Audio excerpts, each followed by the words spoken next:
I got a haircut. I'm feeling good. Tell me it's nice because I really need it, dude.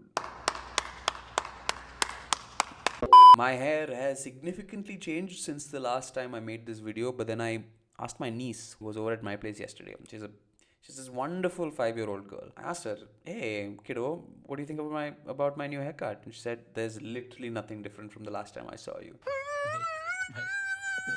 And that's when I realized that my hair isn't so different. And maybe you didn't notice it either.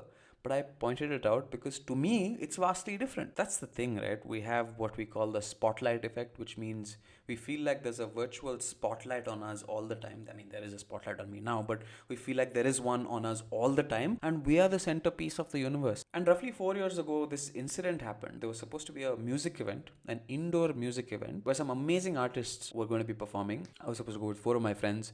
3 of them bailed. And because 3 of them bailed, the last person, the fourth person, just before the event said, "Hey, Macha, even I'm not coming."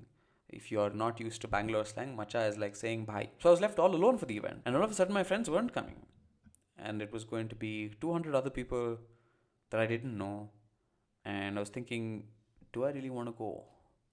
Do I really want to go to this event and meet total strangers? Sure, I love the music. I'm going to like the performers. I might get a chance to talk to them after the event, but do I really want to go? At that exact moment, a friend of mine living in the States video called me and I was talking to that person. And, she said, "Hey, what happened to that event you were supposed to go to?" I said, "Maybe I'm not going. Mostly I'm not going because everybody else bailed."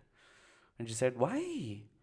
Oh, you should absolutely go. It'll be a great time out for yourself. Get some time out alone." I said, "But will I hang out with?" Because we're pack animals, right? It's a very scientific thing because we have a reptilian brain. So you going alone to an event, your brain interprets it as being cut off from the tribe, as being an outcast. It's not a safe feeling because back in the day, if you didn't have a tribe to hang out with, you were virtually dead because you'd get hunted and some tiger or lion would come eat you up and you didn't have friends to protect you. We're still hardwired to think that way. Now, some people have overcome this feeling because they're confident or because their sense of social anxiety is a little more muted. That's when my friend said, "What are you most afraid of?" I said, "I'm most afraid of going there, sitting alone, and being judged by everybody else because I'm sitting alone and I have no one to talk to." So my friend asked me, if you met a person hypothetically at that event, what would you want them to know you as? I said, "Of course, I want them to know me as a confident, cool, comfortable, easygoing person." And my friend said, "Then be that." I said, "It's not that easy. I'm going alone. How can I be any of those things? I can't be cool, I can't be comfortable, I can't be confident because I'm alone." And then my friend said, "Then pretend. You can act like you're all of those things." This is terrible advice if you're trying to make new friends, but imagine for an instance that you're a regular guy. Forget that you're, really talented or you have your set of skills or that you're amazing at something. Forget all those things for a while. Imagine you're a regular guy and all of a sudden, out of the blue, you're asked to go up on stage in front of 500 people. Say 100 people. What do you think? What do you feel? You feel a sense of panic, urgency, and you feel threatened. Why do you feel all of those things? Because you feel like once you go up on stage, people will laugh at you, people will make fun of you, and all these scary thoughts come into mind all of a sudden. They rush to your mind. You are afraid that the people will judge you. Whoever you are. Like, if I'm going up on stage, I'm afraid that people will judge me, Rahul. But what if I wasn't Rahul? What if I was doing this for the first time and I wasn't me going up on stage? And I could literally pick who I wanted to be on stage. I could pick if I wanted to be a funny guy, if I wanted to be a smart guy, if I wanted to be an angry guy. I can create and curate my act to precision before I go up on stage. And none of those things will be traced back to me because I am none of those things. It's all an act, it's a performance. There's still some of you thinking this is pretty terrible advice because you hear all the time that you're supposed to be authentic, you're supposed to be yourself, you're supposed to be unapologetically yourself. But think for an instance that you have crippling fear because you're going to be judged for who you are. Then for that brief moment, forget who you are. This is what we call compartmentalizing our feelings and thoughts before going up on stage. Compartmentalize your work, your personal life, your insecurities, your friends. Compartmentalize all of it and create a new compartment and call that your stage persona. When you go to work, you're not the same person that you are with your friends. When you meet a stranger, you're not the same person you are at work. then when you go up on stage, you needn't be the same person that you are in all of these different places.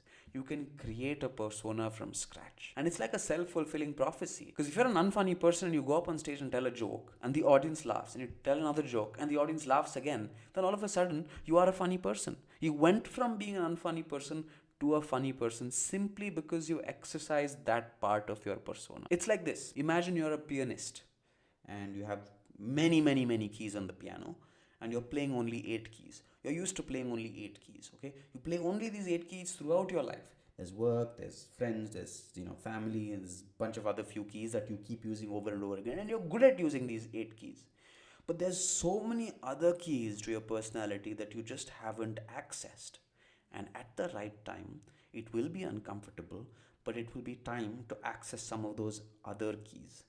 And when you access some of those keys, you'll feel like, oh man, I'm not using my keys. This is not me. This is not my music. But once you do it enough, they become a part of your wider personality. You go from using 8 keys to 12 keys, and then 12 keys to 16 keys, and 16 keys to 20 keys. If you're a pianist watching and you don't think that's how it works, then please school me. Please correct me in the chat section. Compartmentalize your feelings and thoughts.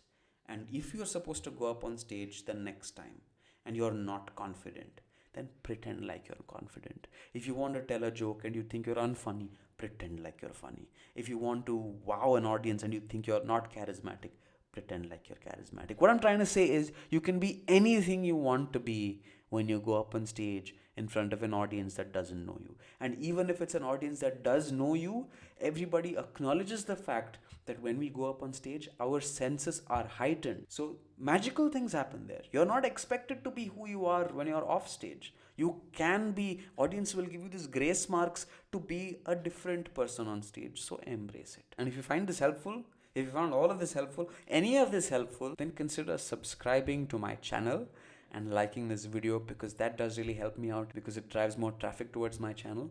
And I'd love it if you could do that for me. If you're somebody who wants to know how to become confident, you feel like you're underconfident today and you want to become confident.